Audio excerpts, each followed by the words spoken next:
Facteur déclencheur de cette campagne RSE, ça a été l'AG de l'OSV en 2021, où Sébastien Kopp, le patron de Veja, présentait sa stratégie RSE. Et ça a vraiment été un déclic sur comment nous, on va le faire aussi. Ce qui fait peur, c'est qu'on pense que c'est réservé aux grandes entreprises et on se dit je ne vais pas avoir les moyens, je ne vais pas avoir le temps. Donc la force de l'accompagnement OSV, c'est un accompagnement par des professionnels du RSE, mais qui savent s'adapter à tout type d'entreprise. La réaction face au bilan, c'est aussi qu'on était assez loin du compte. C'était une grosse prise de conscience. Alors les trois grands piliers de notre stratégie RSE produit de cet accompagnement, c'est le lancement de la location, rapprocher les associations, une épuration de l'offre.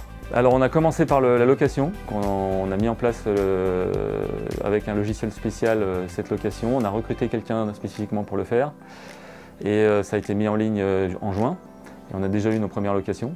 Et sur le volet relations avec les associations, on a aussi fait un deuxième recrutement d'une personne qui était très impliquée chez Vélo en Ville à Marseille et qui va nous aider à travailler avec elle.